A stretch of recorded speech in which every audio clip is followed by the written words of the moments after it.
Welcome back to Tales from the Ship, the only podcast with total strangers and their stories caught live on board and at sea. This week, you guessed it, still traveling along and finishing out our series from the MSC World America. We did a lot of recording on that cruise. 3 sea days in 1 week sailing would provide for lots of opportunity. A few more from that one, and then we'll move on to the few that we recorded on our short jaunt on the MSC Seashore, December 4th through the 7th. We don't have anything else booked presently. We do have a newly burgeoning tradition, friend gathering cruise that will be sometime in January, and we're working on our scheduling of all our different itineraries for 2026. Keep abreast and pay attention to when those will be announced. And for the next few weeks, we'll be getting the rest of these interviews out of the way, and then First Mate Steph and myself are gonna just do a little bit of reminiscing. Just some general cruise podcasting and some fun stuff. Working on a few things, getting some new equipment for recording, making this a little bit more professional, polishing it up, and working on getting a video component as well. But enough of all that. On to our subject for this week. Towards the end of our sailing on the World America, we finally got to sit down with Richard. And I say finally because we spoke with him, I think, on the second night of the cruise. And every day we were recording, he would drop by while we were in the middle of recording. And he would come back time and time again. And every time he came back, we were recording with a new stranger random who just dropped in. It's kind of the way we record these days. On the final day of recording, he finally got to us, and we were able to sit down, have a wonderful conversation. He's a cybersecurity professional, real estate investor. He was actually on this cruise celebrating? I don't know if that's the right word. Recently divorced and starting a new chapter of his life, and just a real pleasure to sit around a table with. I won't go into too much more detail. I just really hope you guys enjoyed this as much as I did. Here we go.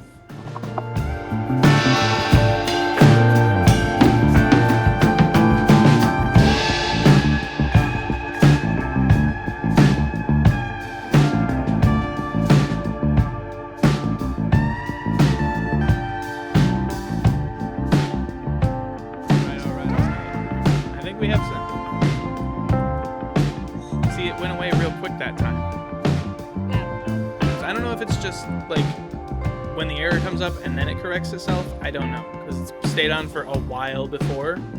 I don't know. Sometimes we all have having errors. An audio issue where it tells me writing error, and then it goes away and it records. But it, the amount of available time on the SD card keeps going down. So we're just gonna roll with it. And I might email you in a month and be like, "Hey, you want to do a Zoom call so we can get your information again?" I will be available. Yeah. So welcome to Tales from the Ship. I'm Dan. I'm Steph. Hello, I'm Richard. Nice to meet you, Richard. All and right. Thank you for continuing to come back. The most tenacious guest we've had to date. I thought this was neat, so I said, you know what? I'd like to be a part of this. We appreciate it. Voice with the situation. So what's your story? Tell us a little bit about yourself. Okay, well, I am a recent divorcee on a cruise trying to start a new chapter in my life. My condolences, aka congratulations. I want to cover both sides there. I hail from Louisville, Kentucky. Okay. Lovely town. Yep. I'm a big Great fan town, of their yeah. exports. Oh, really? Really? What exports? Bourbon. Oh, okay. Okay. All right. Because they also make bats, the Louisville Slugger. That's true. I've never been a fan of the game. Could never get into it. Not good at it. Oh, let me turn my little, because this sucker's being People are looking for me. Also, I've been in IT for 35 plus years. I'm a IT with a pharmaceutical. I've been pharmaceutical company. I don't know if I'm at liberty to tell you the name on the air, but been in IT for 35 years. I own a real estate investment firm. Oh. Yeah, that's my transition. I'm trying to transition to that. So You're one of those guys driving the Yep. rent prices up everywhere. No. I'm just going with the market. I'm not forcibly causing any changes. No. But I can't relate a real person to an entity like BlackRock. That's No. just my a God. joke. Oh my God, no, I'm not that Donald Trumpian in my my aspirations. Not but- diabolical enough. Yeah. And I'm a father of 4 kids. Congratulations. There we go. It's awesome. Much respect for that. All We've right. got a lot of IT people. Yeah, it's Lot. almost like IT people see podcasting and they're like, hey, that's kind of a cool thing. Yep. You know, we Well, put- because I'm so old. A lot of these IT So guys. old? Yes. Take a stab. How old do you think I am? Well, because you're asking me to guess, I have to guess high, so don't be offended when I say 46. I'm older than that. Congratulations. you know Because what's I'm crazy? 37 and you look the same age or younger than me. I was gonna say 46. That's crazy. Yeah. No, I'm 53. So, Okay. Yeah. Okay. So. Hell yeah, dude, you're doing good. I'm trying, despite all the stresses and the trying to self-defecate, self-destroy myself. I'm surprised I look this well. So yes. Fantastic. So what? So you do IT? Do you do is there? I mean, in the pharmaceutical world, is cybersecurity or just regular old? Actually, just Wintel right now. Okay. I'm kind of spiraling down. I've done everything from project management to was a VP at one point in time in my career. Start off ad hoc. I was in that realm where you replace components, not the whole system, just components. My father taught us. He worked for Xerox, retired from Xerox doing this stuff. So Wow. he came from the era where you had to solder repairs on the board, on Yeah. the motherboard. Then we came to the era where you replace components on the motherboard. Now, why go through the trouble? Just cheaper to replace the whole. It's cheaper to do the whole system. Yep. yeah. Feel The that. way things advance. Yeah. Not really much sense in repairing something when the replacement Yeah. is out already. Yes, exactly. And the speed of technology. Yeah. Yeah. It's wild. My So- friend is currently trying to pull me into IT, but in the healthcare field. A lot of people more or less are gravitating to programming. Yeah. Yeah. And then now with AI and cyber, security and stuff like that. Yeah, So yeah, it's the cyber part of it. it's a young man's game now. So, yeah. Yeah, that's what they say. I wish I'd gotten into it because I don't know. I'd have probably been pretty good at it. I have a really strong logical brain, Yeah. but There's Man. still time. there is still time. But it's really hard to break out of my job and go into an entry level job that pays about the same. I work for Can-Am and Sea-Doo, Uh-huh. and I'm a So. hello Sarah. I'm an engineering and prototyping test pilot. Oh. So I get to ride all their new vehicles and break them before they go to market to figure out where the Wow. failure points are. Wow, and I then would love provide- to have that job. Yeah, and then provide detailed notes and things for the engineering team so they can correct things and make them safe for consumers to buy. Wow. So do So- you get to keep the product after you've tested it, or No, I mean, no. I work at the engineering facility, Oh, and at they the just facility, they just loan it send out to us you? Okay. pre-production testing units, and we have to put, several thousand. Well, it goes by kilometers, but a few thousand kilometers, or for in the case of watercraft, a few hundred hours worth of testing on each unit to find fail points, basically repetitive fail points. See what things are going well, what things are prone to fail, and what things that just like the trial and error portion of engineering and development. That's my superpower. Yeah. I can find bugs, break, problems with the system that, people bring stuff to me. Oh, this is ready for production. This is good to go. Is it And really? I'll try it one time and, it crashed here or something's going on here. Yeah. And they'll be astonished. How did you get it to do that? I said, I just simply put in such, or simply did this. Yeah. But that's great. I ride motorcycles, so I know exactly what the Can-Ams of them. I am also a motorcyclist. You're right. That's my. We do this, and we've had so many things going on for the past year. It feels like, moving into 2026, if it's not cruise related or motorcycle related, I ain't doing it, because like I really want to start focusing more on the things that I enjoy and the things that enrich me instead of just doing stuff. What kind of motorcycles do you I'm ride? a Kawasaki man right now, but it's a Concourse 1400. So Okay, so mile crusher. yeah, and speed and power. I used to have my first bike was a Suzuki Katana 600. And I'm a big guy.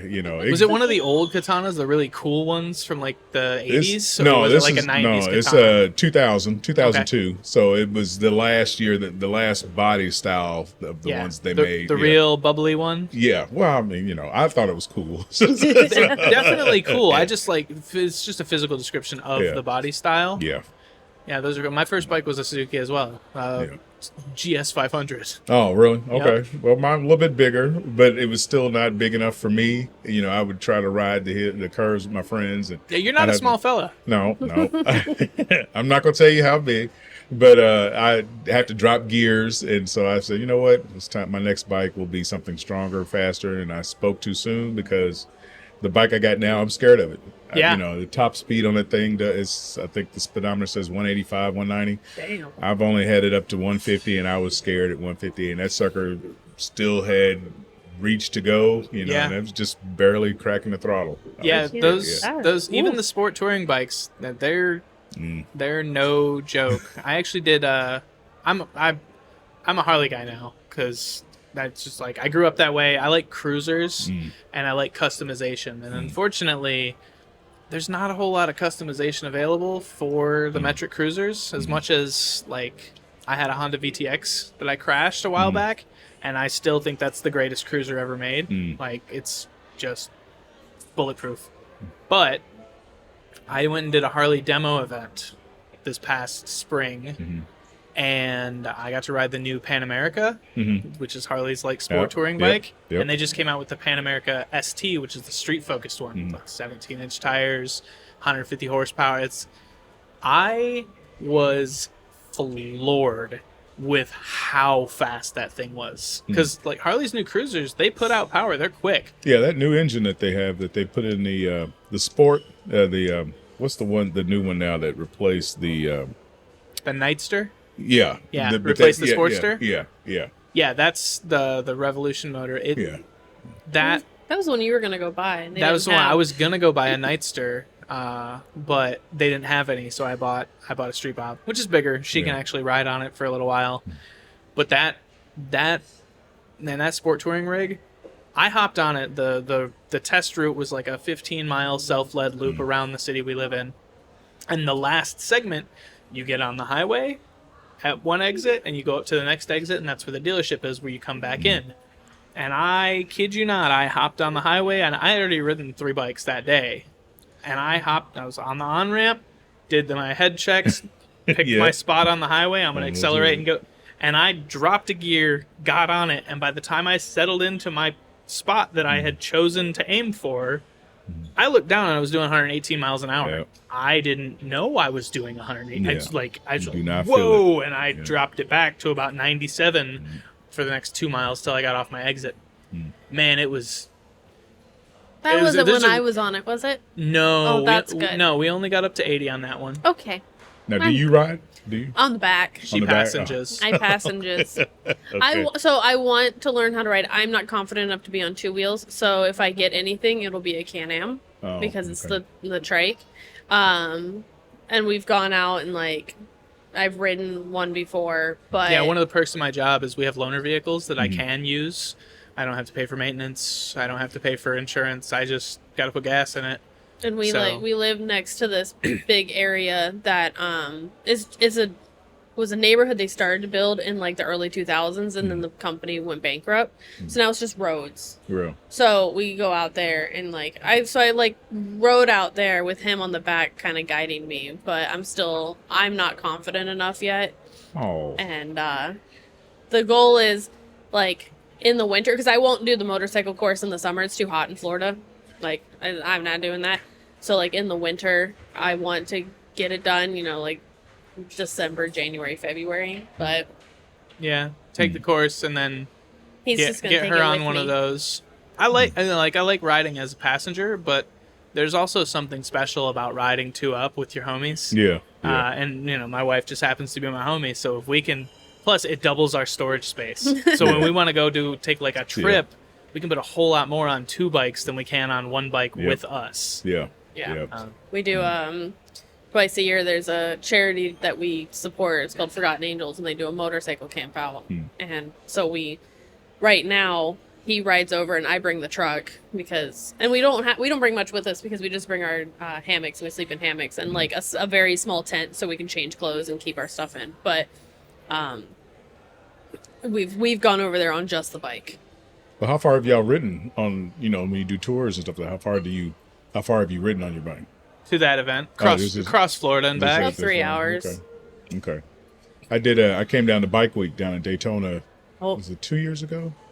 And you say you're a Harley guy. I haven't graduated to that. Well, not graduated. I don't think I'm ready for that yet. That's a kind of statement that, I bought my bike to lean, not to clean. Yeah. And every time I think Harley, you're out there half a day polishing before you can get on it. You're not wrong. I'm a bad Harley owner in that aspect because I never wash my bike. Every once in a while I'll go up to the dealership and when they have, the Harley dealership has their events every weekend. You come out, live music, hot dogs, hamburgers, maybe have a beer. And that's cool. But almost every time they do those events, there's a free bike wash, and it's bikini girls washing bikes for tips. Yeah. So, like, I stop at free wash my motorcycle, and then I go get some food and listen to some music. Maybe go do a test ride or 2 while I'm there because I love motorcycles. I do too. I just, like I said, when it's time for me to come off of the Kawasaki, I'll probably go Gold Wing. Yeah. I want to buy a Gold Wing just for shits and gigs. Yeah. Cow. I want to get a vintage Gold Wing. I think really? Like an old GL. Yes, like ma'am. I want to get a vintage Gold Wing, like an old GL 1000, 1100, 1200 back in the day when they were still 4 cylinders. Yeah. But I want to build a chopper out of a Gold Wing. I think that would be really, really sick. Yep. I think that's where I'm going. Harley is just, everybody's got a Harley, and it is a nice bike now. My uncle one of my uncles rode motorcycles, and he had a joke about Harley drivers and Gold Wing.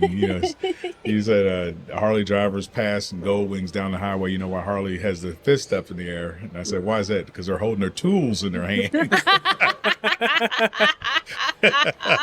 I mean, I don't know if you follow racing at all, but they've got now the Bagger Racing League. Yes, I saw that. Yeah, the Harley big bike, and it's literally just a Harley and Indian self-contained little thing. Yeah, and those bikes are fast, and they are less than a second off of super bikes. And I'm surprised they're still belt driven. Some of those engines, those bigger, what is that? I think they're up to what? I think the race bikes are chain driven. They're chain driven now? They put chains on them. Because I thought that the one that I saw that was, what is the... the Indian? No, these were like 121s or something that they were using that were still belt driven or something like that.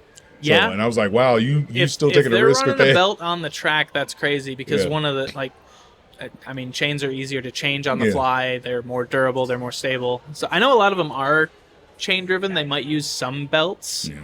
But I watched that league and I'm like, okay, it's the Bagger Racing League. So it's touring bikes made into race bikes. Yep. But it's only Harley and Indian. Yeah. And I looked up all the specs on it. Like, there's minimum weight limits on those bikes.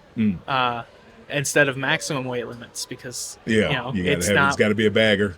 Be a bagger, but like who else makes baggers? Well, put a Gold Wing into the Bagger Racing League and see how competitive it gets because it's got a smaller engine by displacement. Yeah. But I tell you what, the level of performance those things have is not to be trifled with. Yeah. Or like Ducati is a racing they're like Ferrari. Mm-hmm. They make race bikes. The only reason they make street bikes is so they can be a part of the racing. Yep. Okay, cool. Well, put them out there. Let's see what we can do about the rules in that league and watch Ducati make a race bagger, and make it bigger. It's the most exciting league in motorcycle racing. Personally, I'm gonna have to get deep in it. That's just the kind of stuff I want to see. And then I go on cruises, and I don't have to think about it because there's no motorcycles on cruises.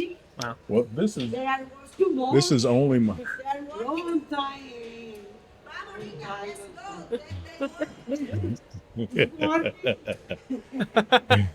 I have no idea what she just said. Neither do I. This is only my second cruise, so ever. First cruise I did last year, and we did it with Royal Caribbean. This is my second one, and I kind of like this one's different, a whole lot different than the first one. What ship did you go on with the Royal? Allure. Okay. So similar ships. Yes. I looked in the top 10 largest ships, cruise ships, and I think this one is number 9 or number 10 overall in the world, and Allure was like the next one right above it. So yeah, when the Oasis and the Allure came out, they were obviously the biggest at the time, and I always wanted to get on one of those big double wide big boy ships. Yeah. And then it was like, but I can't afford it. Royals just, it's out of my price range for the way I like to cruise. And then we booked this cruise 2 years ago when we found out they were building it and bringing it to America. Yeah. That's the one. Let's do it. Well, I was when I went on this, like I said, my second cruise. And I think the thing that shocked me the most is the fact that I really can't feel the ship moving like I thought I would. Now I can still feel it, and my equilibrium is very sensitive, so I can tell when he's making course changes. You can feel that. But I thought my first cruise when I got on was going to be doing this number and or up and down a lot. With how fast we're going. Yeah. It's like, dude, you can't feel it. Usually when you're moving over 15 knots, it's like you can feel it. You're feeling it. And we've been around 18 every time we're at sea. Yeah. Well, I think I looked on my map. It said it was 21.3 knots. But you go down to the main dining hall down there, what's it, the La Fontaine or whatever it is, and look out the port window. You're almost at sea level, and the water was just. I'm like, man, he's hitting it. Whatever, flying. Yeah, it is an engineering marvel. Our first ever cruise on MSC was on the Divina, 13 years ago. I've seen that. Yeah. And that was a rocky cruise. No stabilizers. They weren't using the cruise had stabilizers, but stabilizers induce drag, which ruins your efficiency a little bit. Yeah. So they just weren't using them. It was awful. they saved fuel, and we were hauling ass. Yeah. No, we haven't been able to feel any of it. It's been great. Yeah. It's honestly and we cruise a lot, and so I think this is one of the first ones where we've been going so fast we haven't felt anything. Yeah, it's barely noticeable. And I spend so much time on small craft these days that I'm basically immune to sea legs. Did you notice it at all when you got off the boat, like in San Juan or in Puerto Plata? No. Did you feel the residual muscle memory at all? Nope. That's a good telltale sign. Yeah, that I didn't. And and someone was telling me, especially when they're turning the boat and maneuvering to get into port, you'll feel it. I feel the vibrations from the engines, from the torque, but that's the only way I know. Yeah. But the rest of it is just not. It's amazing. Yeah, I was impressed. And then the technology of this ship compared to the Allure. I know the Allure is probably maybe 10 years older than this ship. It's about 10 years old. But the technology and how the thing that impressed me is the elevator management. Yeah. Yeah, and that's something that they've had a handful of ships to perfect it on. Yeah. Because the Seashore, Seascape, Seaside. Seaside does not. Oh no, the Seashore and the Seascape have it.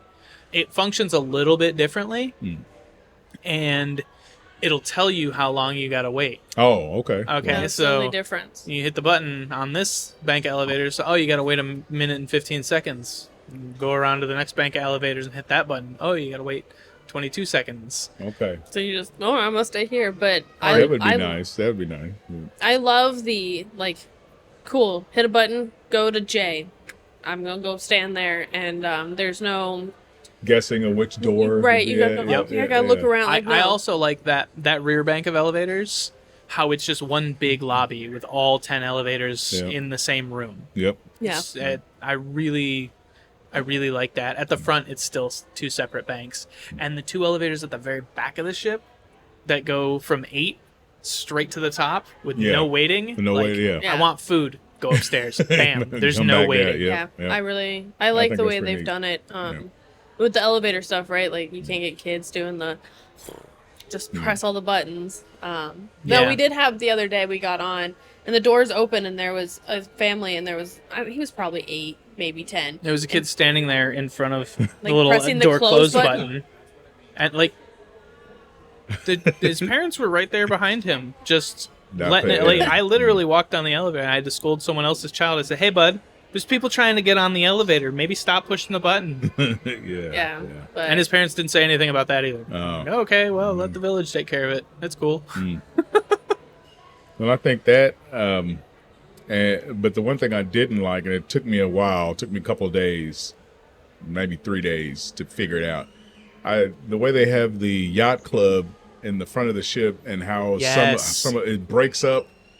Unfortunately, I got one of the cheap cabins in the front, close to the bow. Oh, okay, yeah. So when you get off the elevator and the way they got the yacht club broken up, it just makes it there's difficult yacht club, and then there's one hallway. Yeah. This Yeah, hallway, yeah. like a double back. Yeah, so I've gotten that a couple times. I'm like, where the heck? And because it's like, okay, to get to the far starboard, to the far port, and then the one in the middle, but it's broken up, and then you're like, where am I at? And I'm walking too long, and I walk the wrong way, and then come back.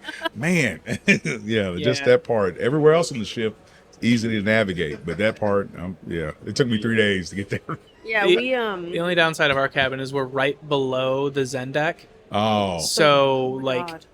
I can hear and feel people above us. Oh. Or we might be right below the buffet It's as far forward as we It's one are. of the two. I don't know, but like 4 a.m.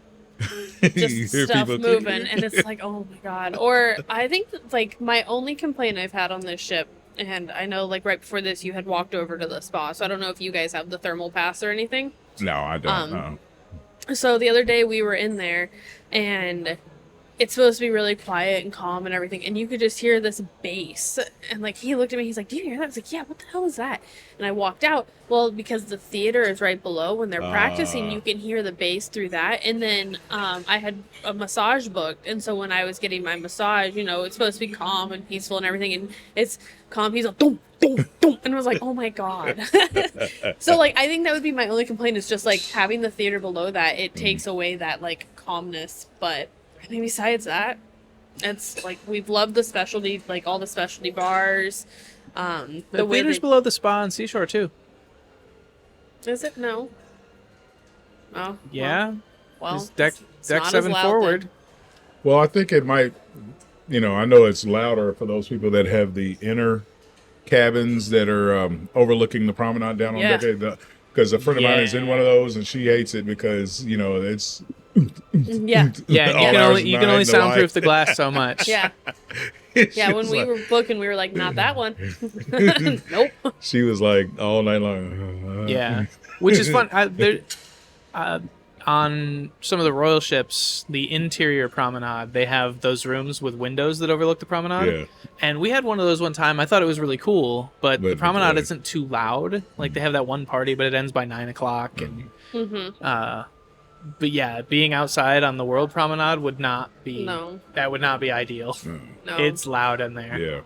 Yeah, and the music starts early too. So if you like to sleep in, you're not sleeping in. Yeah. You'll get through yoga, and then it's like, all right, DJ time. And you really, I wouldn't be able to sleep with the blackout curtains open.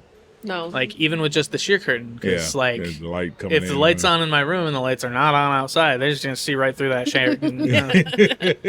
So I don't like blackout curtains. They make me sleep too late. Yeah. I like to get up with the sun. Well, then you wouldn't like my cabin. My cabin is the interior. I have no ports. Yeah. But I kind of like it because I have a lot of light pollution at my house. And it's like being in one of those hyperbaric chambers. Yeah, stasis pod. Yeah, I love it. So I do get some good sleep. We have an interior for our next cruise. It's been a while since we've had one. Yeah, I think the last time we had an interior was Norwegian. Yeah. Like 12 years ago? Yeah. 10? A while. Well, let me ask y'all, of all the different cruise lines, which ones do you think are the best? Virgin and MSC are our two favorites. Really? Okay. Yeah, and that's just because what they offer appeals to us the most. Like MSC, there's not a better value. Really? They're not to be had in the entire space. I like the vibe, and I love their private island. Yeah, Ocean Key it's is exactly by what far I our want. favorite. Okay. Because like Royal's private island, they've gone the way of Coco Cay Beach or whatever it is. Coco Cay. They're not really doing Labadee anymore because of the situation in Haiti, but they bought Customaya Mexico, and they're putting Perfect Day there. They're doing Perfect Day Nassau now. They bought the whole peninsula on the north side there. I didn't know that. Okay. And that's fine, but Perfect Day it's an amusement park at sea. When I go to a private island, I want to go to a beautiful, calm, serene oasis No with kids. a beautiful beach.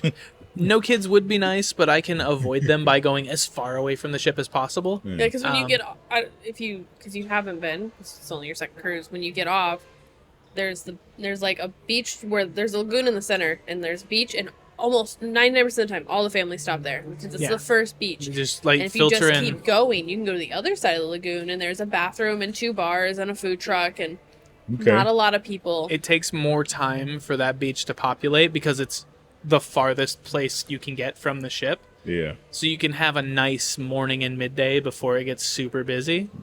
And that's like, I want to sit in my beach chair or with my feet in the sand in the surf, walk around spotting sharks with a drink in my hand and a cigar in my other hand, and catch a tan, maybe a sunburn, catch a buzz, come back on the ship. Like, I don't spend a lot of time at the beach, and I live 10 miles from the beach. I go to Ocean Key more than I go to the beach in Florida. Okay. Yeah, and then Virgin because No kids. Smaller ship. Lot of great lot food. of venue experiences. The food's fantastic, but it's a premium experience. It's a premium price tag. Yeah. I was just trying to determine what to try next. But Virgin, MSC, you say are the best values. Those are the ones that we like the most. I would love to get back on a Norwegian cruise again because we haven't done them. Like, it's been 10 years since we've been on Royal or Norwegian. Because they shot their prices up. But after COVID, they both like doubled their prices. Yeah. And so for the price of going on even we do a lot of weekend cruises living right next to Port Canaveral, right? Going on the Utopia of the Seas for an interior room, you're looking at $3,000-$4,000. And that's with no drinks, no Wi-Fi. Well, we have a kid at home, so we have to have Wi-Fi so I can stay in touch with her and everything. And then, or we can go on the MSC Seashore, drink some Wi-Fi in a balcony room for $1,000. When it comes down to it, I can do 3 to 4 MSCs for the price of one, Royal cruise. And like the MSC, like the Seashore we did it 6 times last year. It's a beautiful ship. It's not as big as this, but like we joke that like it's gotten to the point that it's like going to that town that you always go visit for vacation. Like some people are like, they always go to Gatlinburg or whatever. And that's really what it feels like is you show up there and you're like, okay, I know exactly where I'm going. We have people who we walk on board and they see us and they're like, oh my God, what's up guys? It's, we've been that many times on it. I would like to give Carnival a fair shake. I've only been on one, and it was on a very old ship. It was one of their little, I think it was the Liberty or the Freedom Paradise, but it was out of Tampa. So small ship, got to fit under the bridge. Small old ship. There wasn't a lot to do, and I mean like nothing to do. It was very just not. It was from 1998, and it was just not modernized as far as events, and I was bored. Yeah. But like some of their new ships, like the Mardi Gras apparently has tons of stuff to do. Even your dad liked the Mardi Gras, and he's anti-carnival. Yeah. Anti-carnival. Sorry, blocked the mic with my hand. So I'd like to be able to give that a fair shake. But where we're at right now, like we're basically MSC once every month or two, and give ourselves a little treat, get on a Virgin cruise. Yeah. When we get sometimes there's some good rates or some as a travel agent, I can get some like they will do specials for travel agents sometimes, and like if I can catch one of those, it can be a good deal. Or they just had a really good deal that just ended and we didn't book before it ended, but it was like $109 per person per night. That's a really good Virgin rate. So dang. Well, hopefully they have better Wi-Fi. This the other thing that really disappointed me was the Wi-Fi service on this ship. Yeah. You get the basic Wi-Fi? I know I got the basic with the streaming. Oh, really? And I'm disappointed because I did not know that once you register the one device, you can't deregister and register something else. And I had some work I had to do on my laptop. And at this point, I refused to upgrade to multiple devices because I didn't want to pay for multiple days that I'm not going to be using. So I'm trying to hold off till tomorrow. But I thought that was just, that was dirty pool. That's like new because you used to be able to go into MSCWiFi.com and you could hit stop and go to the new. You can do it, but it doesn't do it. It won't register. And I called down the service desk and said, nope, once it's registered, it's registered. That's crazy. Huh. Yeah. And that screwed me over pretty bad. I thought that you could try to make your phone a hotspot, but somehow they've set it to where they blocked that. And that's not fair. Well, right. So, I mean, I know you want to make money, but I've already paid for the package, you know. Dang. Yeah, so you kind of screwed yourself out of it. Yeah. So I tell anybody to stay away from the Wi-Fi if you can. I don't know if those eSIMs will work this far out to shore, out to sea, but, maybe explore those. But that Wi-Fi package, I thought that was a ripoff. I could probably hide a portable Starlink unit in the podcast kit if I wanted to. Yeah, that's probably what I need to do, get one of those, yeah. Yeah, that's, we've heard that from a couple of people, and, that's crazy to me because in the past, that's what you used to be able to do. And for the cost of it, if I'm paying that, You want that, yeah. We thought about getting streaming, but we didn't do the streaming. No, and I think they capped the uploads on them too. So yeah, that's probably a good thing we didn't because Critical Role comes out tonight. Yeah, and we wouldn't be able to watch it. Then we'd just be mad that we paid for it. No, listen, I'm kind of excited. I got a couple weekly YouTube drops that are backed up that I'm gonna have to watch when we get home. Saturday's gonna be wonderful. Get off the boat, drive home, throw my stuff in the laundry, and then lay on the bed with my dogs all day and just consume some media. Well, the other thing I wish, and I haven't looked to be sure, but I don't think you can mirror your phone to the TV, can you? I don't think you can do that. No. See, that's because usually casting your phone to a TV requires you be connected to a streaming level of Wi-Fi. Or USB, can I use HDMI cable or something I can connect to the back of it, because I've already downloaded what I wanted to watch? If you have an HDMI, you can try it. My parents travel with an HDMI cord and a laptop, and they do connect their laptop to their TVs in their cruise rooms, and they cruise a lot. Okay, so I'll double check to make sure, because I don't want to pay $12 for movies that are like 5-6 years old that I've seen 1,000 times. It's thankfully for me the only time I turn the TV.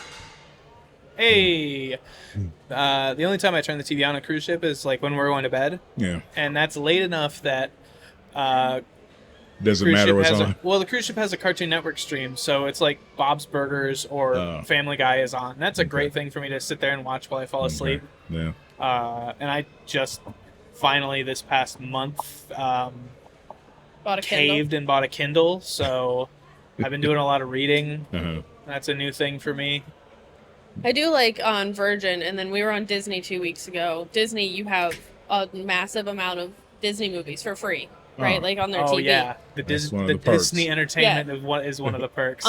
Or all the Pirates of the Caribbean movies are on.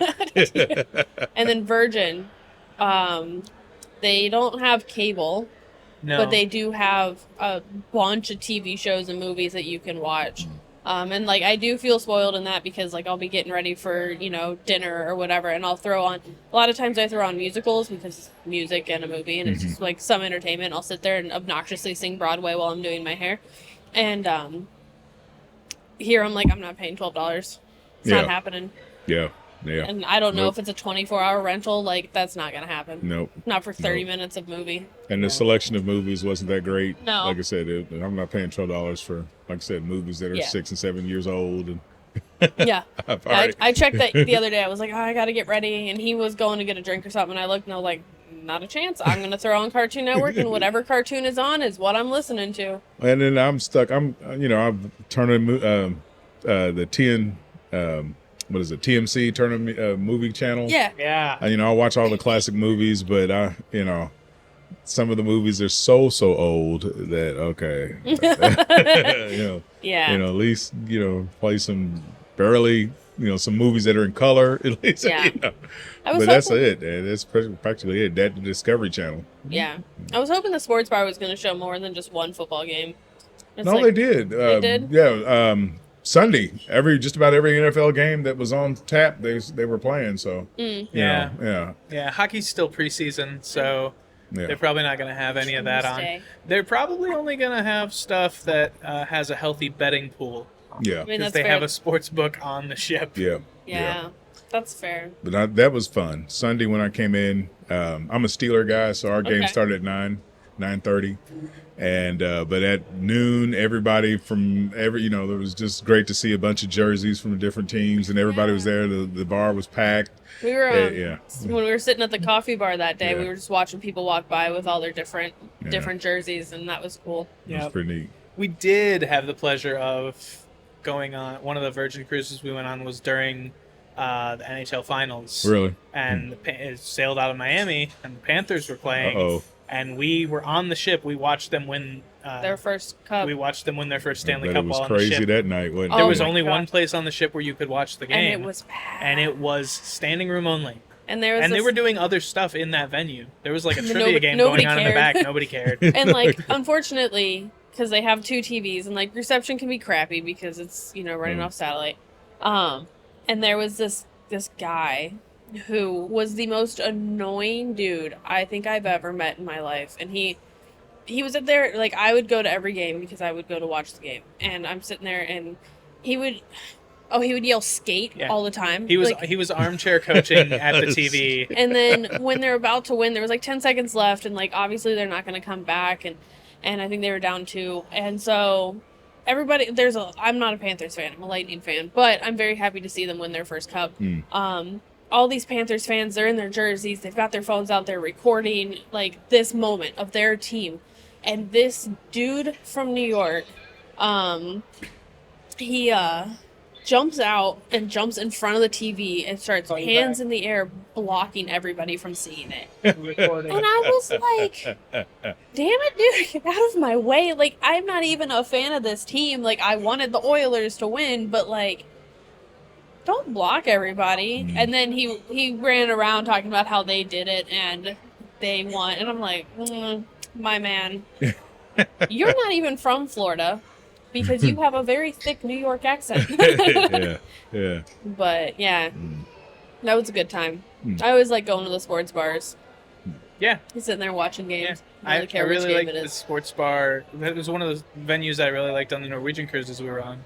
Yeah. The sports bars were always really fun. It was a place you could go to get food. They have food at the one here too. Yep. But you have to pay for it. Oh, really? Yes, it's not free. It's not free. Yep. Dang. Yeah. That's the one thing. They do say that the wing, because it's the same wings you can get down at the pizza and bar or pizza and burger place, but they say that they're fresh. Yes. So they don't have to get transported across the whole ship. Right. And down 2 floors. Yeah. And then they got nice big pretzels and everything, soft pretzels. So yeah. Honestly, I would just walk across the way to the Ship Bites. The Promenade Bites. The Promenade Bites. Get myself some sliders and some Jamaican patties. Yeah. Okay. I did get a bunch of drinks from there yesterday while we were recording, though. Yeah. So do y'all do this all day? Y'all don't get off and... Well, I mean, I guess you've done this cruise so many times that you're ready days. This is the first time we've been on the World America. Okay. But yeah, we do this on sea days because people are on shore. Okay. We're not getting off. And, today we planned to be hitting it hard today. We were late at it yesterday. And much like yourself, we had a bunch of people who gauged a little bit of interest. And it was we really wanted to be able to record inside where it wasn't quite as loud. Yeah. And this spot, the kind of crux of it is we got to be somewhere that has foot traffic so we can, rope people in to sit down and talk to us for a minute. But we had 2 whole days of doing that and telling people who were kind of interested but didn't have time right now. It was hey, on the 3rd sea day, we're going to be inside. We're going to be upstairs over by the Gin Project because it's a little nicer, a little more intimate. The weather's a little more favorable. we wanted to get enough people who were like, yes, I'll definitely be there, so we could be inside the gin project. Yep. But the foot traffic here, better than the foot traffic out there, because we're the only thing that they see. Versus out there, where some people didn't even notice we were sitting there. Yeah.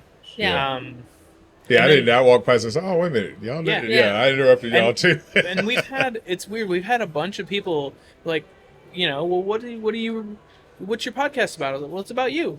Well, what do you mean? Well, we sit on cruise ships and we just meet people, sit down and have a conversation with a stranger. It's a very simple concept. We've met a lot of really cool people doing it, and they're like, "Oh no, I don't want to do that," or "We got a thing we got to get to." Yeah. There were some people here shortly before you came back, and like, "Oh, we got a thing. We got an appointment at the Future Cruise Desk or something like that," and then they sat here for 20 minutes and just talked to us. I was like, as you're leaving, I was like, "This whole conversation we just had could have been an episode." Yep. Like, that's what it is. That's all it is. We're just talking to you. You're talking to us. You're asking questions about what we do. We're getting to know you.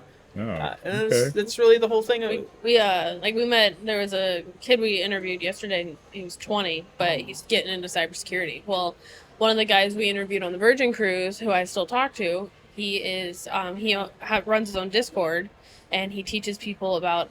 He hates it, like calling it, but ethical hacking. And because he does it's not HackCon. I don't remember what it's called in Vegas. But that's what DEF CON. No, that's an EDM festival. But he's a penetration tester and everything. And so I was like, hey, we've met this guy, and we met another guy's name's Ty. He's in Chicago. He's like 27 or 28, but he's also in cybersecurity. And I was like, I can talk to them and possibly put you in touch with if you're trying to learn cybersecurity and you're in school for it, they are people who do it. And I was like, he was like, oh my God, that would be great. I was like, yeah, we've met so many really cool people being able to do this. One of the ladies we met yesterday, she's 87, little old lady, but she walked past as we were talking a little while ago. Yeah. She has her own podcast. She's the editor-in-chief for Dine Magazine. She's a world-renowned food critic. Oh. Her husband was an actor, famous enough to have a statue of him in Toronto. Wow. And we were just, when we were setting up, she was sitting there and she was talking to him. Is she in the yacht club? Is that what? I don't. She didn't mention. She's on the ship for free because she's writing an article about their food. Oh, okay. But she was telling us about how her favorite place to eat is Shanghai because, she was sitting there with the Minister of Tourism, and I was like, holy shit. He just came and graced us with your presence. And, so we get to meet so many different people and cool people. We had a guy stop by. He runs a YouTube or TikTok channel with his grandson. They have 352,000 followers. Oh, yeah. Your grandpa Paul, apparently, and his grandson just gets him to do these crazy TikTok challenges. Hey, Grandpa, you're gonna eat a bunch of spicy food today. Yeah. So it's been it started as legitimately we were like, how can we make cruises a tax write-off by working on them. And so we joke about that, but it's really become a project that we both really enjoy, and meeting people. Most of the people we talk to are not from Florida, which surprised me because we're on cruises, right? So you would think, but most of them. We've had a bunch of people from Florida too. We've had 4. We've had 4 interviews from Florida, and that's it. Total or this week? Total. Dang. You figured it'd be 90% of your people, right? Yeah, but at least. We've had Utah, South Carolina, Kentucky, Maine, Texas, Chicago. Yeah, Chicago. New Orleans. Just all these different places. And well, I was surprised how many people from different countries were on the ship. Yeah, that's what tripped me out. One of the guys we talked to yesterday, he's from Israel. Yeah. A lot of Italians, a lot of Germans. I'm wow. What are y'all doing over here on this side of the globe? We moved away to Colorado for a year, and the whole time we were there, it was like, man, how are we going to go on cruises now? It's such a hike and such an extra expenditure of time and effort and money just to get to the cruise ship. Yeah. And here are people traveling halfway across the world to get on a ship in Miami. Yeah. I mean, they're doing more than a cruise ship. Yeah. And they're come from a country where the culture is, you don't go on vacation, you go on holiday. And you take a month off, not 3 or 4 Yeah, days and or a then week. really you come all the way to America for when you have all the culture over there. Yeah, they're not just we're scrambling to get there, and you all come in here. Yeah. They're not just flying to Miami to go on a cruise. They're flying into Orlando and they're doing all the theme parks and they're taking the train down to Miami and they'll probably go to the Keys next week and then they'll go home. Yeah. I have 2 coworkers. It's a married couple, but they're from Italy, and we were on a cruise with them, and they didn't say hi. I got back to work the next week, and she was like, "Were you on the seashore?" And I was like, "Yeah." She's like, "Oh, I saw you." I was like, "Say hi. I like you. You're one of the people I would say hi to." But I was talking to her, I was like, "So do you do MSC because you are Italian?" And she was like, "Yep." And she's flying her family over from Italy, and they're all going on a New Year's Eve cruise on the seashore. And I was like, "Dude, that's awesome." Speaking of, just you brought that up, it made me think. When people are like considering going on cruises or they're wary to go on cruises, that's when I very highly recommend MSC because I can tell them, it's not MSC's not a cruise line. They have a cruise line, but they have 3 centuries of experience. Like they refer to themselves as masters of the sea. The oldest, largest shipping company in the world. So you encounter rough seas, there's probably not a better place to be than an MSC ship because they know what they're doing. When we were pulling out of port, my friend who's a cruise expert or a person who does a lot of cruises, he's pointing out, look at that, see those containers on that ship over there, it's MSC dropping on that, so you'll see them all over the world. Company, there's an MSC shipping container sitting in the woods at my favorite park back home because it I also thought it was really cool because this ship is so large and their new terminal is all the way at the front of Dodge Island. We actually had to pull away from the dock, drive all the way back to the basin in the port and do our turnaround so we could leave. And I wonder why Icon was over there, I guess to show the massive, how big they are compared to us. Is that the reason why Icon of the Seas was over there? I don't know. I think that was the ship. That was the ship that was next to us when they were there, but sailing by them, it was just like wow. Wow, and I thought this was a big ship. Political stuff. But it made me wonder. I was like, I feel like, unless the weather's bad, you come in and do your turnaround and then come back in the morning, at 4 o'clock in the morning, so that way when it's time to leave, you just detach and go. But no, they go back, give you the whole panorama of Miami, and then you leave. Which I guess is cool. Part of it. One of the complaints I've heard repeatedly about MSC leaving out of Miami is like, it's one of the prettiest ports to leave out of because you got the whole Miami skyline and it's lit up and you leave right at sunset. But MSC usually leaves later in the evening. So it might be something they do intentionally to give people a little bit more of that beauty as we're setting sail. I don't know. I'm super excited about Ocean Key tomorrow. Well, I'm excursioned out. I haven't figured out what I want to do when I get there, but because I did the swim with the dolphins up there at Puerto Plata, but that's the first time I did something like that. The dolphin swim is pretty neat. It's pretty neat. You actually up close and personal. I don't know if you've ever done that. We have not. No, I got turned off from ever swimming with dolphins when I was a kid in that episode of King of the Hill. I don't know if you ever saw it. No, I haven't seen that episode. I've seen the show, but not that episode. Hank Hank got assaulted by a dolphin. Oh. Bobby? Yeah. Well, apparently it's very common for dolphins to Really? Yeah. Oh yeah. Yeah, they get real frisky. Well, I mean, this is a female, so okay. Because my friend was with me. She was in the water. She was very, very, very, very, very scared to get in, and I had to encourage her to get in. But I had no problems. But I never thought that would be an issue. But okay. Dolphins very specifically. Yeah, dolphins are sadistic. I don't know if you they're one of the few creatures aside from humans that kill for fun and not just for food. They're commonly known to pick up pufferfish and chew on them, and they pass them back and forth like doobies because the pufferfish venom gets them high.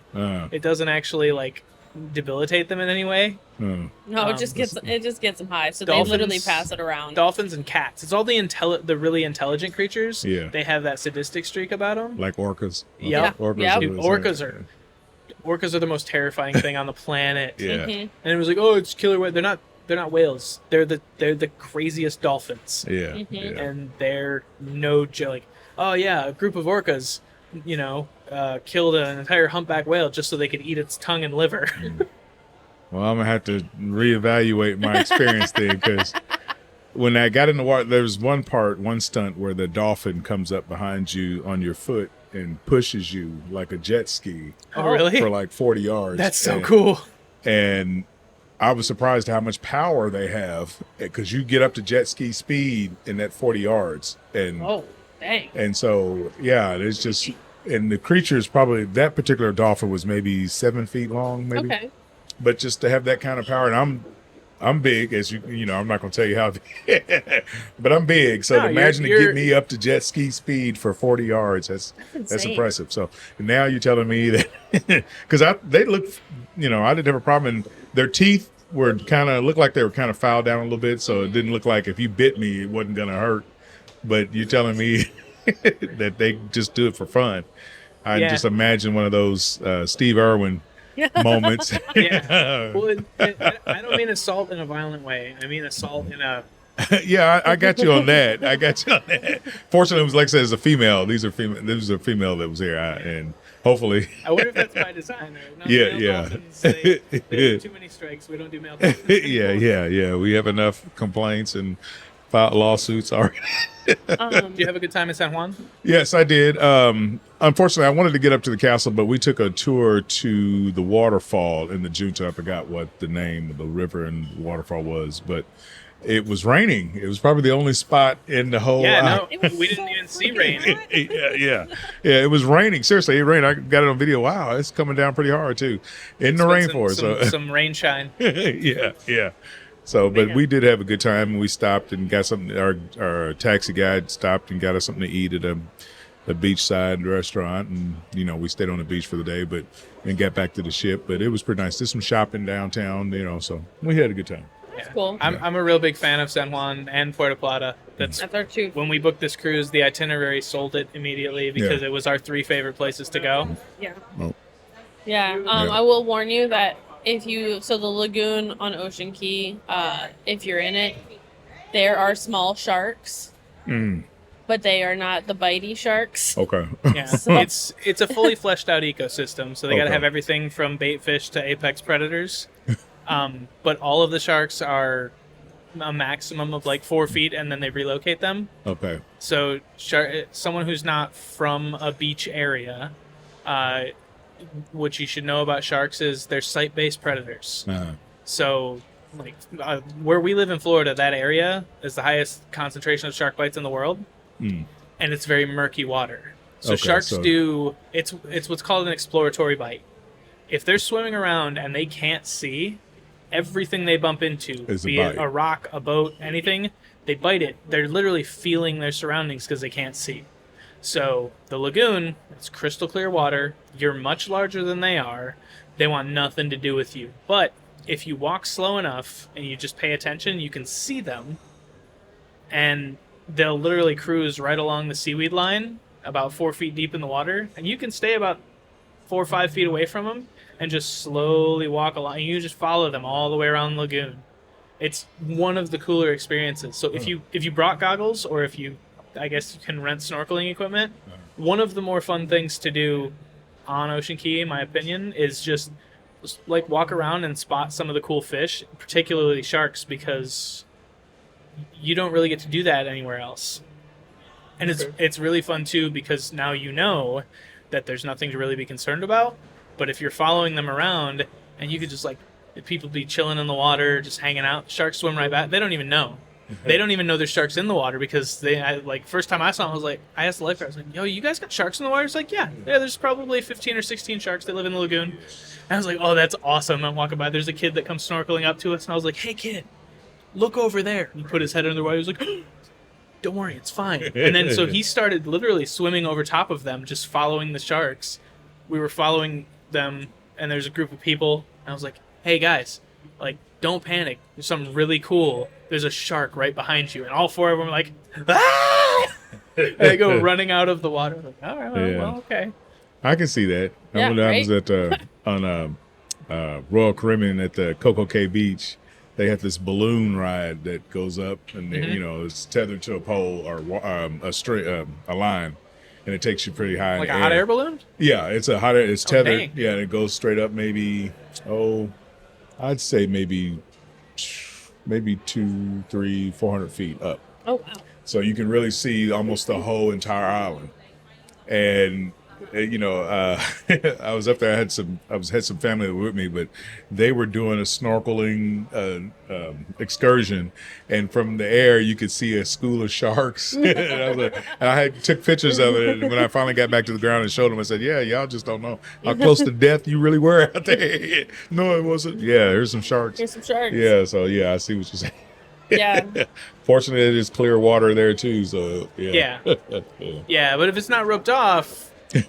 Like sometimes you get, like even where we're at, we'll get there's the guys that fly the little aerial signs behind the plane down the beach, like, oh, come 2-for-1 sandals at this store. Yeah. But those guys actually have a radio, and when they see schools of sharks, they call it into the local authorities, and they get the report all down the beach at all the lifeguard posts. And if there's like a full-on school of sharks because it's murky water.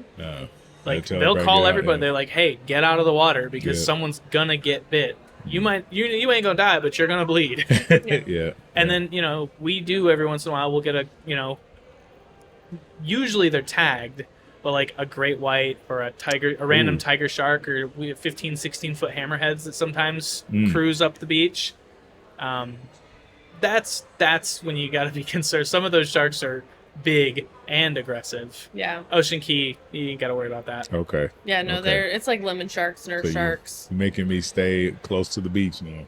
Like I can speak for like the lagoon. Yeah, now, if the you're ocean, on the ocean side, there's no nets. There's no nets. But the ocean beaches are also much more rocky. So the lagoon tends to be like, that's where I go because I just want to chill. Yeah, if you're walking by the lagoon and you see a bright blue tent, it's us. Oh, okay. We have a small like portable tent we put up, and you can fit 2 chairs in it, and we put an umbrella because I don't like the sun. Gotcha. So you'll find us there. Yeah. Okay. Hell, we've been doing this for an hour already. Oh, really? Yeah. Has it been? 58 minutes. Hold on. Turn my phone on. Didn't realize. Oh, my goodness. Okay. All right. Okay. All right. Well, I guess I don't want to take up too much more of your time. You take up as much as you want. I'm great. just letting you know. We finally got the uniform. We've been trying this whole week. Every time we run into you. Yeah, I know.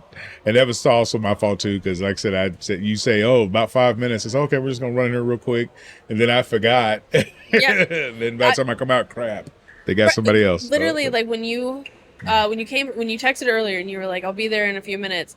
We had the person who was here, and then the other guy who was waiting.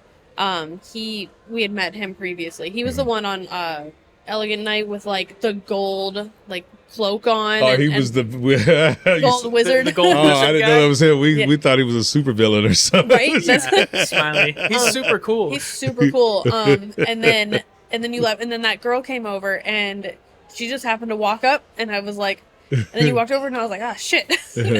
Yeah. I want to get this to the point where we can actually, like, there's enough interest where we can schedule guests, and I can write down, and like, this is your time slot. Because right now, it's just, how long have y'all been doing this? This is our 3rd cruise we've been doing it. Okay. So since June, that cruise was 4 days. So we got 1 day of recording on that cruise. We got 1 day of recording on the Disney cruise, and we got 3 days recording on this cruise. Okay. All right. This one was definitely having all the sea days.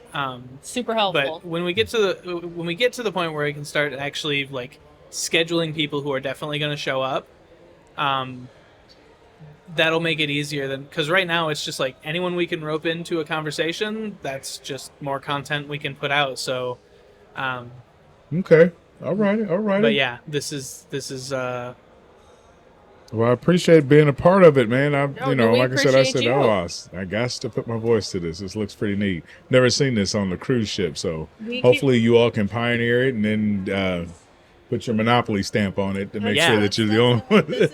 We cannot find another podcast that's Oh. And that was kind of our thoughts. We were like, it started because how could we build up my travel business a bit more? And then we were like, let's podcast. And like, okay, but everybody does ship tours and all of that stuff. Yeah, like I don't want to compete with that space. Hard Travel has it on lock. I watch all their videos. And so it was like, okay, well, what can we do? And we were like, let's just we bring it it's in a case, and we bring all our stuff. It packs up, and we sit somewhere that gets foot traffic. And do y'all interview people straight out of the shows and stuff like that too? I mean, like yesterday, Odyssey, that was probably the best show I've seen on the ship. Really? I don't know if y'all saw I'm that. I'm sad we missed it. We had booked that one, but I don't remember why we didn't go. I think dinner interfered with it. Yeah. Yeah, it was probably the best one. All the other ones, I mean, now I saw the Magic Show.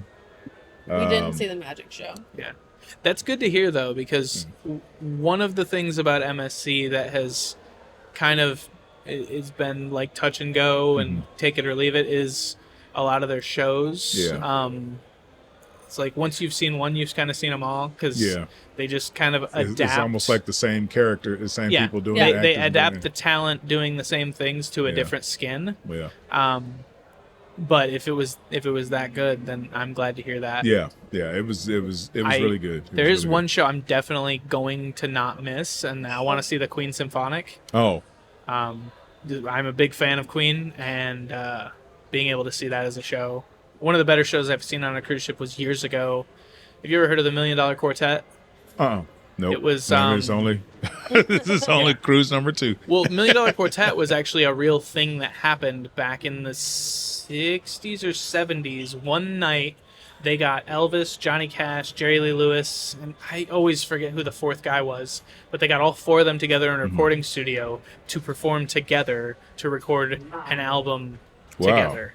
And it was a real thing that happened, and they did a stage production of that show. So there's 4 guys playing Carl Perkins. Okay. So there's 4 guys playing Elvis, Johnny Cash, Jerry Lee Lewis, and Carl Perkins, and like they're all playing the music, they're singing the songs. The guy who played Jerry Lee Lewis was incredible. He lit the piano on fire. Spot on acting too. Yeah, it was fantastic. So I'm glad to hear that the review of the show on here was great. Yeah. The comedy shows were fire. Now I missed one of the comedy shows, and I wish I could see it, but hey, I made up for it with Odyssey. The Odyssey was good. If you ever see that one, that was good. Yeah, the two comedians on board, particularly the closer, Rob Little. He is, I mean, just like a joke every 10 seconds. It's like I told him that, like the amount of jokes and punchlines per minute you produce is incredible. He'd get to a point where he'd tell a joke and like the laughs died down, and then he'd make a joke. He'd be like, "Oh yeah, you guys just don't get that one." I was like, "Bro, we got the joke. We couldn't breathe." Yeah, he was real funny. Yeah. All right.